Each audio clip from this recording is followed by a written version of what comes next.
primero que nada quiero agradecerte por el tiempo, por el espacio, por la buena predisposición de estar hablando con nosotros. Yo quiero ir directamente a lo más reciente, porque me parece lo más destacable, que es el premio Alumni que ganaste. Primero que nada, felicitarte por eso y consultarte qué crees que te llevó a ganarlo, digamos, si te lo esperabas, y qué marca o qué nivel de importancia marca ese reconocimiento hoy en tu vida. Bueno, a ver, si me lo esperaba o no me lo esperaba, en realidad veníamos de una terna, entonces había como chances. La realidad es que tanto con Lali como con el resto de la comisión directiva venimos trabajando mucho en función del fútbol femenino, no solo en River, sino tratando de que crezca a nivel nacional y para afuera también. Entonces, la nominación no me sorprendió. Okay. Después sí creí que no lo iba a ganar, eso es real. Lo comparto con mi compañera de Boca, el premio. Un premio, hubo varios premios así compartidos en la noche de esos alumni, que debe ser porque los últimos fueron en 2019 y claro. Bueno, había sí, muchos deseos, muchos reconocimientos ahí como para hacer. Después, en función de qué me representa a mí el ganar el premio, ese es medio una vidriera, más que nada, y mostrar un poco que se está trabajando bien desde River, que se reconoce el trabajo que hace River con respecto a la disciplina, y eso me parece que es lo más fundamental. Sobre todo, puertas adentro para que los propios directivos del club vean que se está trabajando bien. Okay. Soy la presidenta del fútbol femenino de River. Yo quería preguntarte cuál es la palabra que define tu trabajo o cuáles son tus ideales por lo cual vos te levantás cada día y trabajás. La palabra que define mi trabajo en este punto, yo diría que es la perseverancia. Tengo como la firme convicción de que hay que ir siempre para adelante, hay que ir siempre avanzando, pisando firme y ganando espacios, ganando terreno de a poco. No creo que haya que ir de 0 a 100 de un segundo para el otro, porque me parece que eso no suma, no aporta, es insostenible.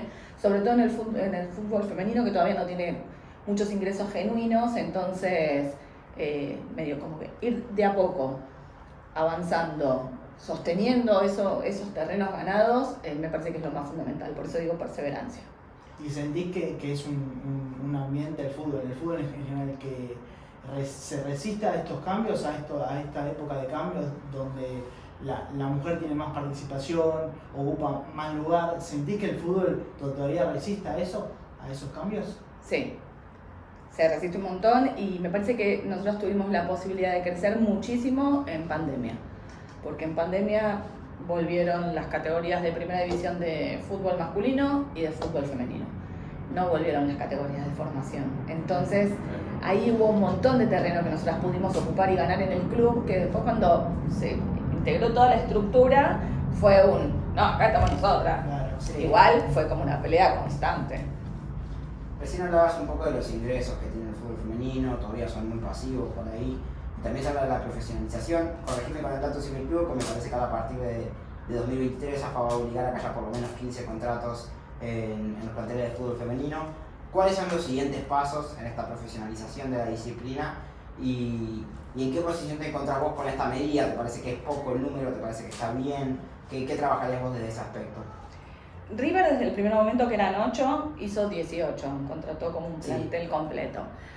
Actualmente tenemos 22 y la AFA exige 12, y a partir del año que viene, que son 15, vamos a ir por 25, siempre con algo superador para... Acompañando acompañado el crecimiento. Si ya nosotros estamos por encima, bueno, hay que seguir sosteniendo ese crecimiento. Después si me parece bien, mucho o poco, me parece que para los clubes más chicos es muy difícil sostener la estructura, porque si bien la AFA subsidia 8 contratos, subsidia el importe bruto de los contratos, no subsidia las cargas sociales, que representan un montón de dinero, no subsidia coberturas médicas ni nada por el estilo, más allá de que las chicas que tienen contrato, lo que tienen es la obra social de los futbolistas argentinos agremiados. Las nuestras tienen cobertura privada, pero eso es una política de River que tiene para trabajar con todos sus deportistas en este tipo de situaciones. Entonces, me parece que es adecuado, que tiene que ser paulatino, es lo que decía de, si vos vas de 0 a 100, claro, se te derrumban un montón de clubes que no lo pueden sostener. Okay. Si vos vas como de a poquito y les vas dando herramientas como para que puedan generar diferentes ingresos para poder sostenerlo, me parece que en el tiempo puede prosperar. Pero está bueno que River, siendo un club grande, marque esa diferenciación de, bueno, mira, hay un mínimo, pero nosotros estamos firmes en mostrar este crecimiento, ¿no? Sí. Y recién hablabas un poco de cómo lo sostienen los clubes por ahí más chicos o con una infraestructura más debilitada. ¿Qué podría hacer AFA o quién que podría hacer para que esto no suceda, digamos, para que el acompañamiento paulatino sea equitativo en todos los clubes? Es muy complejo lo del acompañamiento equitativo, Okay. porque en realidad es equitativo porque a todos nos dan lo mismo. Lo que pasa es que la diferencia entre un club como River y un club más chico son abismales. Particularmente nosotros tenemos un apoyo muy fuerte y una apuesta muy fuerte en lo que son las divisiones formativas. Así nos fue, que ganamos lo que es la sub-16, ganó medio de punta a punta. Sí. Tuvo un traspié con un empate en un partido, pero después... Qué lindo que ese sea el traspié, ¿no? Un empate. ¿No? Sí, sí, un traspié de empate. Por eso digo, es un... Y el resto, de 5 goles para arriba. Yo ahora no lo tengo en la cabeza, la miró Lali a ver si se acuerda. 160 o 180 goles, 80 y pico, no sé, y 4 en contra, una cosa así, es una campaña abismal. Sí. Y el año que viene va a empezar la sub-14 y vamos a tener números similares. ¿Por qué? Porque nosotros tenemos una apuesta muy fuerte en eso. Pero, así como tenemos una apuesta muy fuerte, tiene una erogación económica muy importante también, que River sostiene día a día. Bueno, los clubes que están en condiciones inferiores con respecto a la cuestión económica, me dice 112 y 8. Okay. Les cuesta mucho más, entonces la arman porque te obliga la AFA a presentar un equipo, pero después vienen a jugar con nosotros y les hacemos 11 goles. Eso no es crecimiento. Nosotros apostamos al crecimiento desde las bases para arriba. Y hoy en día tenemos un plantel súper joven en primera división y apuntamos a que se vaya nutriendo de las chicas que salen de las formativas. Y después, ahora van a empezar a pasar que ya no tienen edad de reserva, pero no les da para la primera de River. Y bueno, la idea es que esas chicas puedan seguir proyectándose y llegando a las primeras divisiones de otros clubes. Y si bien vos tenés toda una cosa de formación que termina en otra institución, la realidad es que después decís, bueno, llegaron todas las que formamos nosotros, medio una cosa así. Sí. No, apuntar a que las nuestras lleguen. Bueno, y vos como dirigente también, esto del crecimiento del fútbol femenino a nivel nacional, no solamente en el club, te debe dar como ese regocijo de qué buen trabajo, ¿no? Sí, a pleno. Una persona cercana a la AFA me comentó en este año que uno de los principales problemas de la selección argentina femenina es que no hay un recambio generacional que llegue a que continúe con una camada, ¿no? Es decir, las más experimentadas ya están al final de su trabajo, de su carrera, de 30 y pico, y después las más jóvenes arrancan de los 22 para abajo. ¿Vos creés que River puede aportar a que el problema ese tenga una posible solución? Bueno, básicamente River en este año de convocatorias ha tenido 10 jugadoras convocadas en la selección sub-15, 8 en la selección sub-17, 6 en la sub-20 y tenemos una, pero en realidad contamos a 2 otras que son de otro país, 3 en lo que sería la mayor. Entonces fíjate cómo de abajo para arriba, en realidad la importancia de River como institución y el trabajo. La verdad es que nosotros vamos a donde sea que vayamos y tenés a alguien de AFA reconociendo el trabajo que se hace con las divisiones formativas, diciendo que ahí está la apuesta, que ese es el trabajo, que no lo tiene ningún club, y ahí es donde se nos infla el pecho y tenemos la certeza de que el día de mañana va a estar ese recambio generacional que necesita la mayor, en definitiva. Así como también el recambio generacional en la primera de River. ¿Qué nivel de relevancia sentís que le da River institución a todo lo que es la disciplina femenina. Vamos a centrarnos más en el fútbol, que es tu cargo, pero a nivel polideportivo.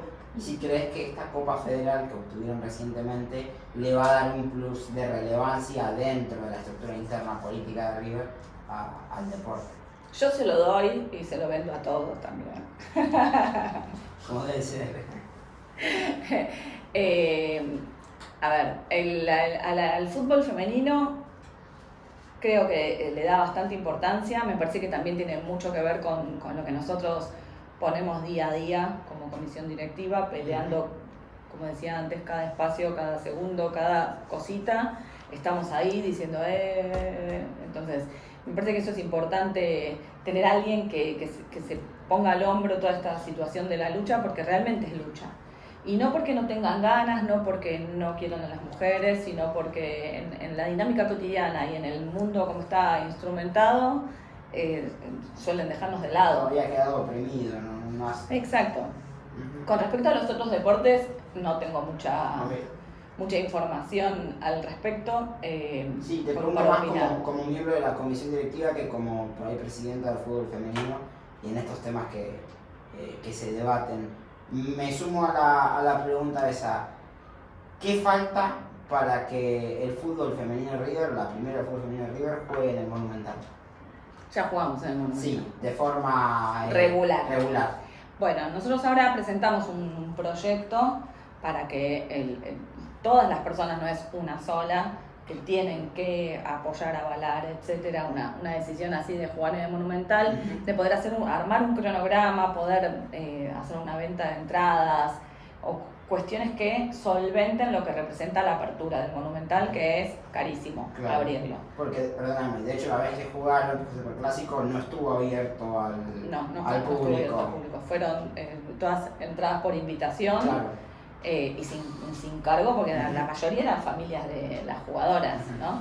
Que si vos a la familia de una jugadora le decís que tiene que comprar una entrada en un valor moderado, la va a comprar.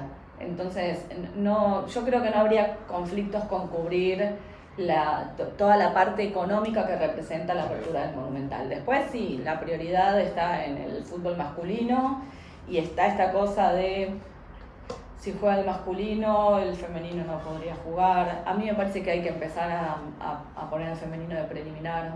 Me encantaría. Yo en lo personal lo dije siempre, como se hizo con la reserva en su momento. En su momento, exacto. Y ese momento en el que veíamos la reserva era maravilloso, porque después debutaba, cuando debutó Saviola, o sea, en la época en la que yo venía a la cancha y estaba la reserva antes, yo ya lo conocía, por ejemplo, ¿no? Entonces es esta cosa de los vas identificando, que se empiece a consumir el fútbol femenino desde los hinchas de River, que hay muchos que por supuesto no les interesa, pero entonces mostrarles que las chicas también hacen paredes, que las chicas también tiran chilenas, que... Además, en términos políticos, fomentás el acceso temprano al club, limitás los conflictos de entrada a último momento. Sí, un montón de cuestiones. Muy lindo sería. Y si hablamos en términos de tiempo, ¿podemos proyectar un tiempo para que esto ocurra o todavía están en procesos de construcción y hablar de tiempo sería muy apresurado? Yo lo de preliminar lo veo realmente complejo, porque así como dejó la reserva de ser preliminar, aunque hay una diferencia enorme también entre la reserva de un equipo masculino que te puede levantar toda la cancha y todas las cosas esas que se quejan los que antes jugaban en potreros, ¿no? Pero que ahora tienen que estar así en pasto. Sí. Las chicas pesan 50 kilos, entonces eso no sucede, esa es la realidad. Cuando jugamos en el Monumental y terminó el primer tiempo, no voy a decir quién, pero se me acercó una persona importante del club y me dijo, está perfecto el campo de juego, como diciendo, yo lo miré y me dije, ¿qué querés? Si pesan 50 kilos. No tienen el roce, no tienen la intensidad del masculino, entonces el campo no se daña, realmente se podría jugar de preliminar. Si creo que va a suceder, no creo que vaya a suceder. Y jugar en el Monumental aunque no sea de preliminar. No, en el Monumental yo creo que sí, que vamos a jugar el año que viene. Y que vamos a jugar más de una vez el año que viene. Me estás dando, me gusta, ojalá. Cuando ustedes escuchan, vemos todos los avances que hay en el fútbol femenino y después salta un dirigente de otro club y vuelve a remarcar que el fútbol femenino no convoca tanto como el fútbol masculino, vuelve a remarcar que hay ciertas diferencias. ¿Qué dirías vos para decir, no, mira, cuando se quiere avanzar, se puede, ¿no? Uno siempre dice hay que convocar más para que vea el fútbol femenino, para que la gente consuma, pero después dirigentes mismos se encargan de otra vez remarcar esas diferencias. ¿Qué opinas vos al respecto de esto? ¿Qué opino? Básicamente que el problema está en comparar la convocatoria del fútbol masculino de hoy con la del fútbol femenino de hoy. El fútbol masculino en 1930, cuando se profesionalizó, no tenía esta convocatoria. Y de hecho, cuando estábamos con lo de Saviola que decía anteriormente, y era la primera fase de Copa, las canchas no se llenaban. Y hoy explotan todo el tiempo, en todo momento. Entonces, me parece que lo que hay que hacer es acompañar toda esa transición y bancarse el momento en el cual, y falta todavía convocar para que la gente venga, para que la gente pague una entrada, para que se interese, porque vos tal vez pones un acceso gratuito y tampoco hay gran convocatoria, pero porque no está instalado. Claro. Entonces lo que hay que hacer es instalarlo y que sea un plan familiar venir a ver al fútbol femenino, básicamente.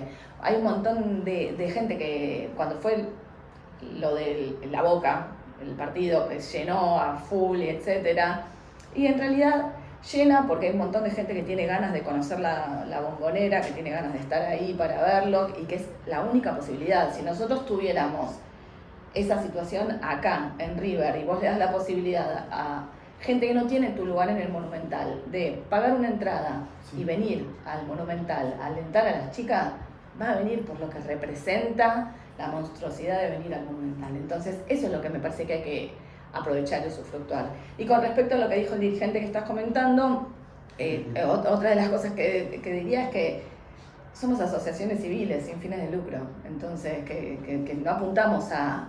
Yo entiendo la parte de que el fútbol es un negocio, etcétera, pero bueno, porque la función de los clubes es otra, no es hacer negocio.